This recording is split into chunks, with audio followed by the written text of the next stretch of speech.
reporte minero y energético. ¿Cómo están? Comenzamos este nuevo capítulo de Reporte Minero y Energético. Es uno de los recursos clave para el desarrollo de nuestro país y de la industria minera y que hoy está en jaque debido al cambio climático. Se trata del agua, factor crítico para el normal funcionamiento de distintos sectores productivos y, por supuesto, para el diario vivir. Como contexto, debemos recordar que desde hace más de 10 años, nuestro país enfrenta una mega sequía que ha dejado a más de un centenar de comunas en 7 regiones declaradas como zonas de escasez hídrica, tanto en el norte como en el centro y sur del país, donde incluso se registra hasta un 80% de déficit de precipitaciones. Si bien es ampliamente conocido que el sector minero consume menos del 4% del agua total que utiliza el país, lo cierto es que al encontrarse en zonas donde este recurso es muy escaso, por historia, la industria ha tenido que buscar alternativas para hacer frente a este complejo escenario.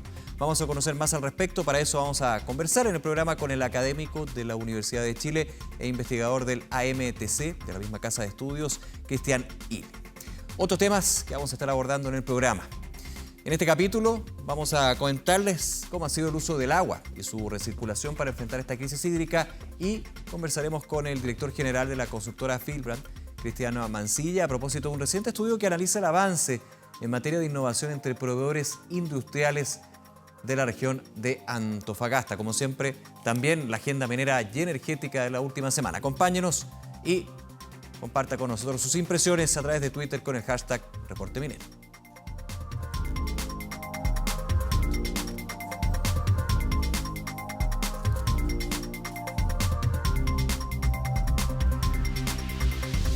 Hace un par de semanas, Minera Los Pelambres de Antofagasta Minerals anunciaba que, debido a la sequía que enfrenta el país, va a ajustar a la baja su guía de producción de cobre para 2021 en al menos 20.000 toneladas. La compañía aseguró que esperaban normalizar esta situación ya con miras al 2022, una vez que empiece a operar su planta desaladora. Pero, ¿qué otras alternativas existen para asegurar el recurso hídrico en la industria minera? Conversamos a esta hora con el académico de la Universidad de Chile, investigador de AMTC, Cristian Ile. Cristian, muchas gracias por acompañarnos, bienvenido. Buenas tardes, Nicolás, muchas gracias. Muy buenas tardes. A ver, primero, Cristian, el contexto que se vive en términos de la mega sequía a nivel general, pero principalmente por la industria. Yo daba el dato, 4% del uso de agua corresponde a la industria minera, pero donde se desempeñan los distintos yacimientos y las faenas mineras, por supuesto que son lugares que históricamente han tenido esta complicación. Bueno, exactamente. Actualmente los grandes distritos mineros del país, en el norte grande, segunda, tercera región y también cerca de la zona central, básicamente se tiene una situación donde hay poca agua, lo que significa inmediatamente que hay limitaciones en la producción. Varias compañías mineras han intentado adelantarse en el fondo o han actuado aproximadamente oportunamente en este caso y han tratado de buscar suministros ya no continentales. Recordemos que durante el boom de la minería a fines de los años 90, la mayoría de los suministros de agua eran continentales y eso fue cambiando porque bueno, el panorama hídrico fue cambiando también debido al cambio climático. Entonces ahora es una realidad, hay una cantidad significativa de plantas desaladoras que llevan agua desde el mar hasta las operaciones mineras. Ahora cabe mencionar ahí que el problema en ese sentido, por mucho que haya plantas desaladoras, el problema ahora pasa de ser un problema hídrico a un problema ambiental muy importante y también un problema energético, un problema de costo, en definitiva. Ese es el punto, porque hace ya varios años que la industria minera está impulsando lo que es la creación de plantas desaladoras para poder depender del uso del agua de mar. Pero siempre se ha hablado del tema del costo, que ha ido bajando, pero igualmente sigue siendo costoso, pero sobre todo el impacto que puede tener en el ecosistema que ya es impactado por las mismas faenas, ¿no? Bueno, sí, exactamente. El mayor impacto que causan hoy día las plantas desaladoras en su operación tiene que ver con la salmuera, con el residuo del proceso de desalación que normalmente se descarga a través de emisarios submarinos, en zonas, digamos, en las inmediaciones de las plantas mismas en el mar, digamos. Entonces eso va juntando. Estamos hablando de plantas que procesan varios del orden de cientos de metros cúbicos hora de agua, y eso va generando flujos constantes en fondo de salmuera que se van al mar. Hagamos unos pasos atrás, Cristian, creo que es muy importante también tenerlo en cuenta. ¿Cuáles son los procesos de la minería que más usan agua o que constantemente van necesitando de este recurso? Sí, el proceso que más consume agua son los procesos de flotación. Normalmente hay básicamente dos rutas, una ruta hidrometalúrgica que tiene que ver con el procesamiento de óxidos y otra ruta que tiene que ver con el procesamiento de sulfuros. En el caso de los sulfuros, normalmente se procede por medio de flotación, lo que requiere incorporar mineral a la planta a través de un proceso de chancado, después molienda, y en el proceso de molienda se genera una incorporación de agua importante. Esta agua se pierde después, parte del agua se pierde en el residuo, en el relave, y el agua que se recupera, que se necesita recuperar para mantener el proceso en régimen, en el caso chileno es del orden de los 500 litros por tonelada de mineral tratado. Y ese es el proceso más intensivo en consumo de agua. Oye, y algunos se pueden hacer la pregunta también, un paso más atrás, con respecto a por qué no se puede usar el agua salada, por qué tiene que ser el agua dulce parte de este proceso para la industria o de los distintos procesos. Bueno, ese es un punto muy interesante. Algunas operaciones mineras tienen la posibilidad de trabajar con agua salada. El agua salada tiene algunos desafíos. Trabajar con agua sin desalar, bueno, requiere cierto grado de tratamiento, de filtrado de todas maneras, pero el agua salada en algunos procesos metalúrgicos no es invasiva, digamos, no genera detrimentos en la recuperación de mineral, pero en otros procesos sí. Entonces, mientras que algunas operaciones operan con agua salada, otras, por ejemplo, que requieren recuperación de más de una especie, de más de un mineral, no solo cobre, por ejemplo, también molibdeno, pueden tener problemas efectivamente con el agua salada, y en ese caso conviene usar agua desalada. Ahora, aquí estamos hablando de la desalación, pero otra opción también que existe es la recuperación del agua, la reutilización del agua en estos procesos. Te hago la pregunta, Cristian, ¿cuál es la mejor apuesta? Enfocarnos, digamos, en la creación de plantas desaladoras con el cuidado al medio ambiente que estamos hablando y también mirando lo que son los costos, o otro tipo de innovaciones que puedan justamente reutilizar este recurso. Probablemente la respuesta ahí sea una combinación, una suma claro, exactamente, una suma de cosas, porque por un lado, solo ahorrar agua, por lo menos en el corto y mediano plazo, no es suficiente para suplir el detrimento hídrico que hay en las zonas mineras, digamos. En algunas zonas simplemente no hay agua en las inmediaciones de las plantas de procesamiento. Eso por un lado.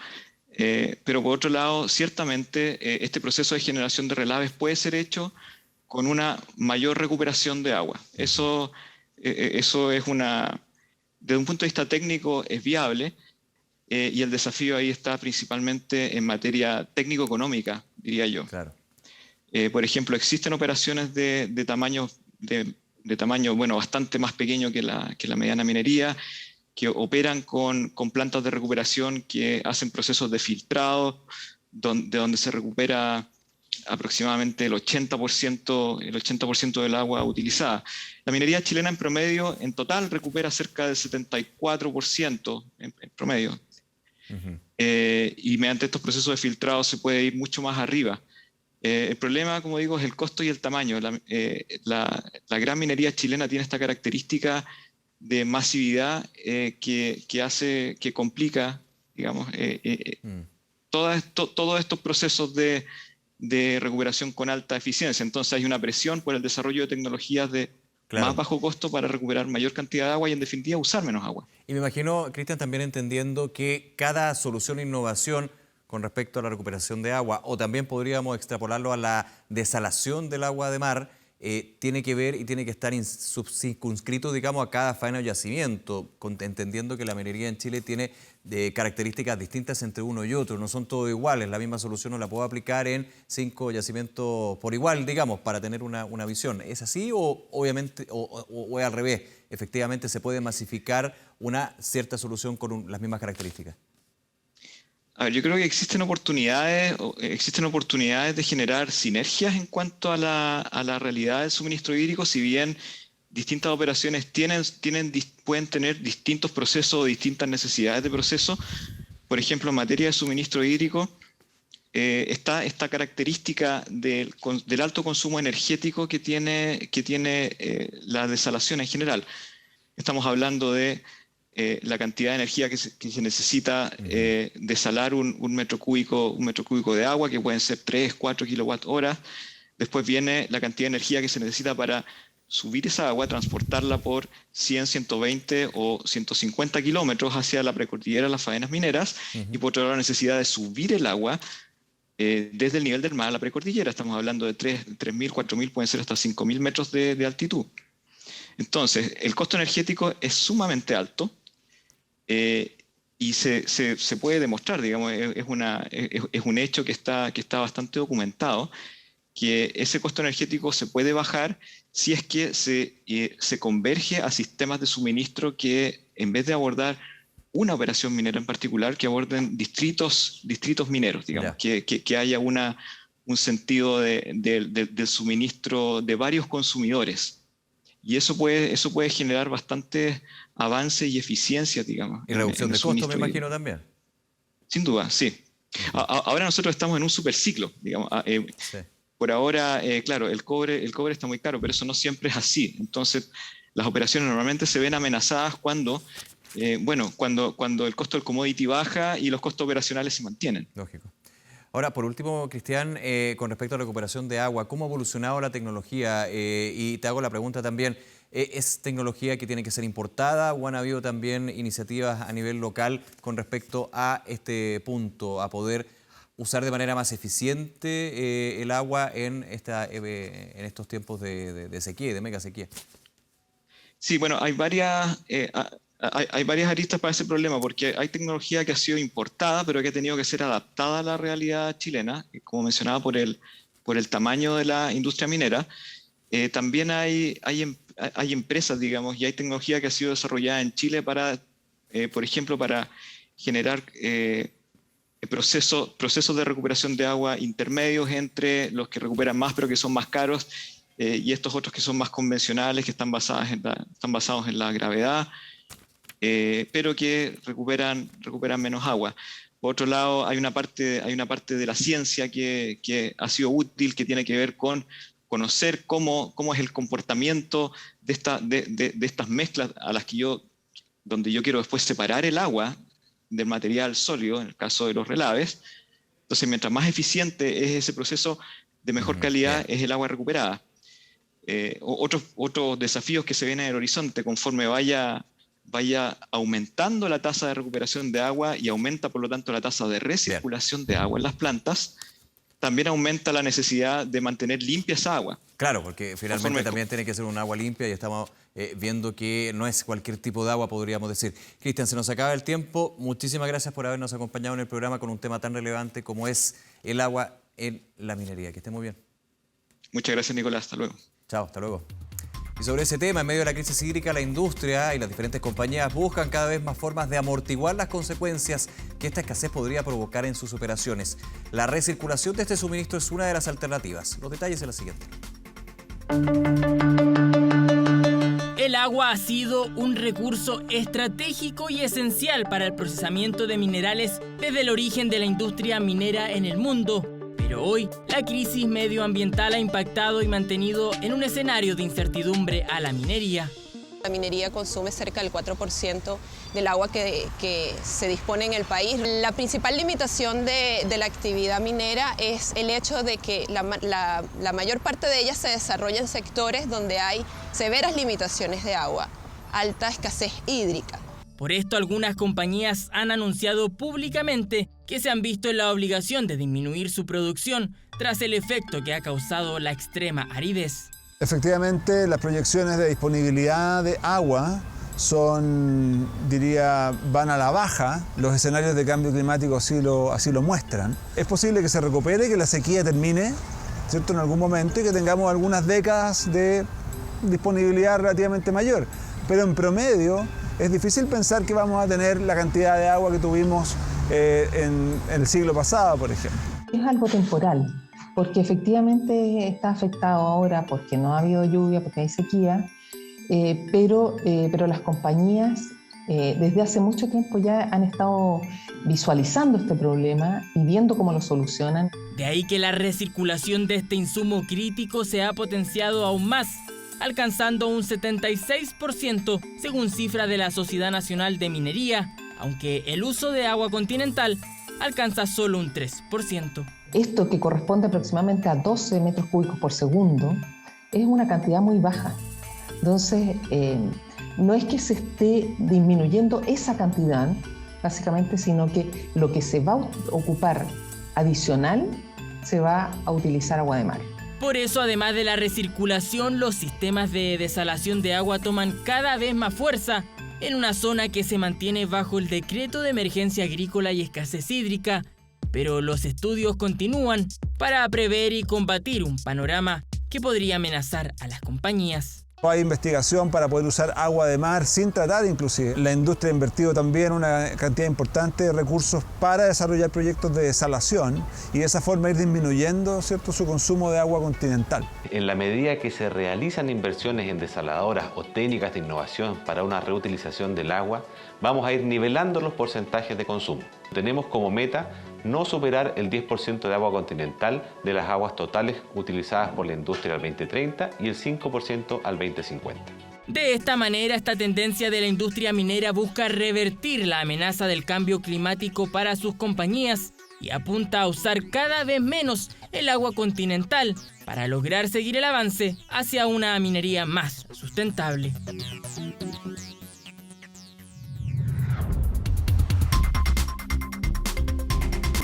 Contar con proveedores locales que se atrevan a innovar para mejorar el desempeño productivo y ambiental de los distintos sectores industriales será clave para enfrentar las nuevas exigencias del mercado y de la sociedad en su conjunto. Esto es parte de los desafíos que enfrentan ecosistemas como el de la región de Antofagasta, donde sus proveedores, especialmente mineros, han apostado cada vez más por la innovación. Vamos a analizar estos cambios. Conversaremos con el director general de la consultora Fiblant, Cristian Mancilla. Muchas gracias por acompañarnos. ¿Cómo te va? Buenas tardes, Nicolás. Muchas gracias por invitarme. Ahora, ¿cuál es la importancia de la innovación? Puede sonar una pregunta bien general, pero efectivamente han habido tantos casos y tantos desarrollos que es súper relevante tener la impresión que tienen ahí en Antofagasta. Bueno, la importancia de la innovación a nivel general, por lo menos para los proveedores de la minería, es poder diferenciarse, volverse más competitivo en un mercado que ya es de base bien competitivo. Ahora, principalmente los proveedores PYME necesitan este método, incorporar la innovación dentro de su estrategia de negocio para poder seguir escalando y poder de esa manera lograr mayor participación de mercado. Cristian, ustedes presentaron un estudio de caracterización de innovación industrial ahí en Antofagasta. ¿Cuáles son las conclusiones que captaron y también el desarrollo que es necesario para este tema de la innovación, especialmente los proveedores?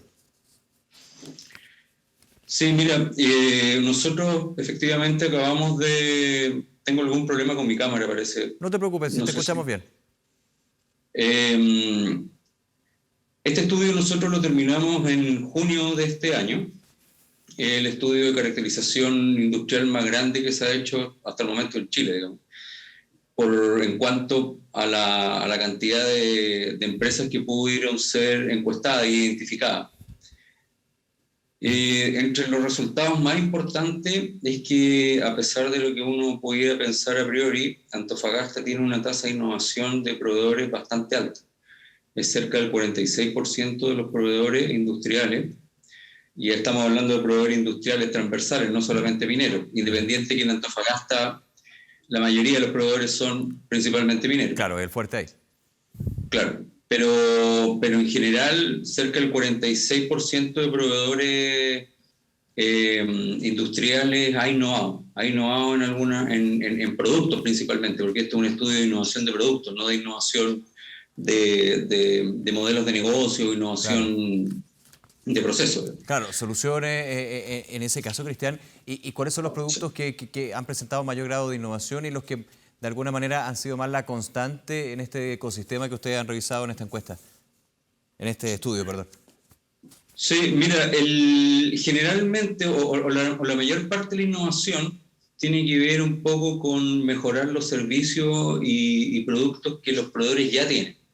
¿ya? O sea, son innovaciones incrementales. Nosotros no pudimos identificar que existiera una alta tasa de innovación radical, o sea, productos o servicios que fueran nuevos para el mercado en general, sino eran más bien innovaciones incrementales, mejora en los servicios, mejora en los productos, pero que tenían un grado de valor, dado que ellos, los proveedores en este caso que los desarrollaban, tenían la posibilidad de comercializarla, que fue una de las condiciones y una de las novedades que nosotros como empresa decidimos incorporar. ¿Y hay algún porque cualquier tipo de innovación, tipo de innovación en el fondo que se desarrolle y no sea capaz de comercializarse, claro, termina siendo finalmente ciencia. Claro, en alguna medida. Termina siendo ciencia, investigación y es necesario comercializarlo para hacer sostenible el modelo de negocios, pero por sobre todo la innovación y el desarrollo también de esa solución. ¿Y en qué sector específicamente donde usted ha notado que en las empresas que participaron del estudio de alguna manera se destacan? Hemos visto mucha innovación en el programa con respecto a desde la mantención de maquinaria de la minería, también soluciones con respecto a lixiviación. Hay varios sectores ahí que son bien relevantes en términos de cómo los proveedores pueden aportar, como tú dices, quizás no con la novedad, pero sí con una solución mejor que la que existía antes. Sin duda. Bueno, el ámbito de la innovación un poco está correlacionada con el giro de la empresa. Antofagasta es principalmente una ciudad que tiene proveedores que venden servicios y productos regulares, digamos. Son proveedores de mantención de equipos grandes, son proveedores de metalmecánica, son proveedores de servicios, en general, servicios de mantención, etc. Y es un poco en esa línea donde se han desarrollado mayormente las innovaciones. Bien, Cristian, muchísimas gracias por acompañarnos y todo el éxito ahí con la consultora y este estudio que nos han entregado. Que esté muy bien. Muchas gracias, Nicolás. Gracias. Hasta luego. Realizamos parte de la agenda minera y energética aquí en Reporte Minero. En un nuevo hito, Exponor 2022 presentó a Alemania como país invitado a la próxima versión de la feria, instancia donde la potencia europea aportará con temas estratégicos como sustentabilidad y el traspaso de know-how. El país también va a participar en el pabellón Alemania, espacio que apunta a ser un punto de contacto con empresas y organismos que ofrecen soluciones de ingeniería, tecnología, material para proveedores, entre otros. Cabe destacar que la versión 2019 de Exponor, donde el pabellón Alemania tuvo un rol protagónico, reportó más de 850 millones de dólares en materialización de negocios. Tras someterse a un proceso de evaluación voluntaria, Minera Zaldívar recibió el sello internacional Copper Mark, reconocimiento que acredita que la producción de cobre de la compañía cuenta con altos estándares de sustentabilidad. Tras la obtención de la marca, Copper Mark realizará una revisión de Minera Zaldívar en un plazo de un año para luego efectuar cada 3 años nuevas evaluaciones que certifiquen el cumplimiento de los criterios. Antofagasta Mineras detalló que las compañías mineras Los Pelambres y Antucoya están por iniciar sus procesos de certificación, por lo que también deberán cumplir con los 32 criterios, comprendidos en 5 categorías. Los Ministerios de Defensa y Minería firmaron un convenio de cooperación para recopilar desde el espacio información geológica de las zonas mineras de Chile. El acuerdo también permitirá identificar de forma preventiva los lugares donde podrían producirse emergencias y monitorear la red de volcanes del país que vigila Cernagiomín. El acuerdo contempla el uso del nuevo Sistema Nacional Satelital, que incluye 10 satélites que se pondrán en órbita de aquí a 2025, parte del programa espacial chileno que operan el Ministerio de Defensa y la Fuerza Aérea de Chile. Otros puntos que establece el acuerdo son la generación de instancias que permitan desarrollar estudios de análisis de fenómenos geológicos mediante el uso de Big Data, hacer el seguimiento a la deformación de terreno a lo largo del territorio mediante la utilización de tecnología radar y realizar un monitoreo histórico de los procesos geológicos dentro del territorio.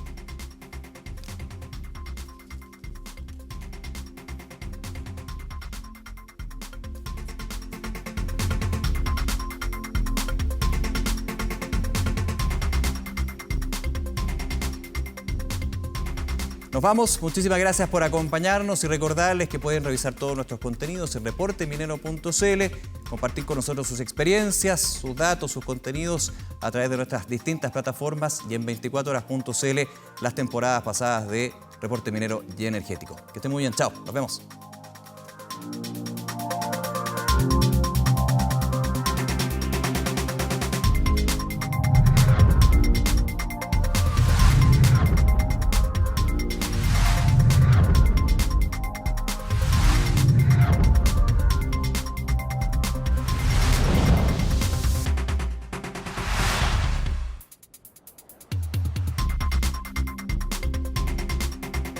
No olvides suscribirte a nuestro canal de YouTube.